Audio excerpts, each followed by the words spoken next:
বা দিল্লীত হওক আমাক ডিক্টেটৰ ৰাজ নালাগে।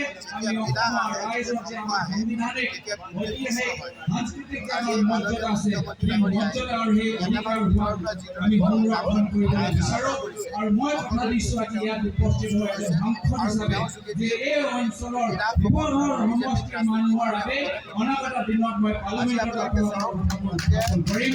মই সমগ্ৰ অসমত উজনি হওক, নামনি হওক, ব্ৰহ্মপুত্ৰ হওক বা বৰাক হওক, আজি এই যে চক্ৰ আমালোকৰ মাজত ভাতৃত্ব ভাৱ নাইকিয়া কৰিব বিচাৰিছে, ভাই আৰু ককায়েকৰ মাজত হিংসা সৃষ্টি কৰিবলৈ বিচাৰিছে, আমি ইয়াৰ বিৰুদ্ধে আমি মাত মাতি যাম।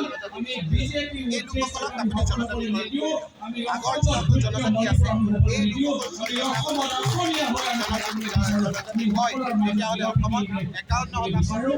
এইখিনিয়ে আমাৰ জনজাতি হ'ব আৰু এই জনজাতি এই মুখ্যমন্ত্ৰী যদি হয় তেতিয়া জাতি তেওঁ কোৱাৰ দৰে কাৰণে নহয়। মই জাতি ক'ব পাৰোঁ মুখ্যমন্ত্ৰী ডাঙৰীয়াই নকৰে, কাৰণ এইটো কৰিলে তেওঁ মুখ্যমন্ত্ৰী হ'বলৈ নোৱাৰিব। এই ঘটনাখিনি কেৱল ৰাজনৈতিকভাৱে অত্যাধিক কাৰণে বদৰণি দাসগুণ ডাঙৰীয়াই ৰাজনৈতিক সুৰক্ষাৰ স্বাৰ্থতে এই সকলোৱে একত্ৰিত হৈছে। কাৰণ চুবুৰীত তেওঁ যিদিনা আমাৰ নিৰ্বাচনী কমিশ্যনে তেওঁৰ কথা এই খচৰা প্ৰকাশ কৰিছে, সেইদিনা ক'ত আছে আপোনালোকে খবৰ কৰক। সেইদিনা তেওঁ ধৰি দেখায় আৰু চুবুৰীত গৈ যেতিয়া দেখিলে যে তেওঁৰ পুৰণা মানুহবিলাক দিয়ে নতুন বহু অঞ্চল এই চুবুৰীত অন্তৰ্ভুক্ত কৰি ৰাজনৈতিক সুৰক্ষিত কৰি আচৰণ ডাঙৰীয়া তেওঁ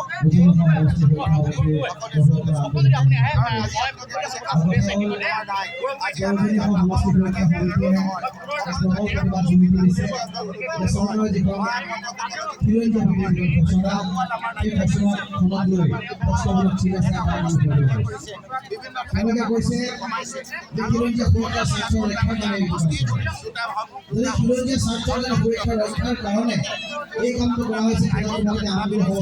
সেইকাৰণে আজি আমাৰ সমষ্টিত কোনো ল'ৰা ছোৱালী জানো প্ৰচাৰ কৰি আছে, কোনজন নাৰীয়ে আমাৰ সমষ্টিত ভোটাধিকাৰ সাব্যস্ত কৰিছে, এই কথাটো তোমালোকে আমাক দেখুৱাই। ৰাহুল সমষ্টিত তোমালোকে কাটিছা, ৰাহুল সমষ্টিত কোনজন বিধি ৰাহুল সমষ্টিত থকা মানুহবিলাক খিলঞ্জীয়া নহয়, এই প্ৰশ্নবিলাক আমাৰ মনত আছে। আৰু সেইকাৰণে প্ৰতিবাদ কৰিছে খিলঞ্জীয়া ৰাজ্যৰ স্বাৰ্থ আৰু চৰকাৰক কৈছোঁ যে খিলঞ্জীয়া জাতিখিনি তোমালোকে নল'বা। খিলঞ্জীয়া ভোটাৰ তোমালোকে চৰকাৰ বনাইছা আৰু খিলঞ্জীয়া ভোটাৰ তোমালোকে ৰাস্তা দখল কৰিছা, আকৌ তোমালোকে খিলঞ্জীয়া ভোটাৰ তোমালোকে নীতি লৈছা, তাক প্ৰশ্নবোধক আছে, প্ৰতিবাদ হৈছে আৰু অনাগত সময়ত আৰু 108 যিটো বিধানৰ সমষ্টি আছে, ঐতিহাসিক যিটো ৰংপুৰ, এই ৰংপুৰৰ সমষ্টি যিটো নামত ভাগ ভাগ কৰি ইয়াত থকা খিলঞ্জীয়া লোকসকলক ৰাজনৈতিকভাৱে সংস্কাৰ কৰে যি এইখন চৰকাৰে খুলি ৰাখিছে, তাক আমি ধিক্কাৰ জনাইছোঁ, তাক আমি গৰিহণা জনাইছোঁ। এটা স্পষ্ট কথা মই আপোনালোকক জনাব বিচাৰিছোঁ যে 17 লাখে মোগলৰ আক্ৰমণ প্ৰভাৱিত কৰি অসমৰ অখণ্ডতা, অসমৰ ভৌগোলিক স্বাধীনতা, অসমৰ কৃষ্টি সংস্কৃতি এই ৰংপুৰে ৰাইজসকলক আজি সেই ৰংপুৰে ৰাইজসকলক আপোনালোকে নাগৰিকভাৱে সংকুচিত কৰে।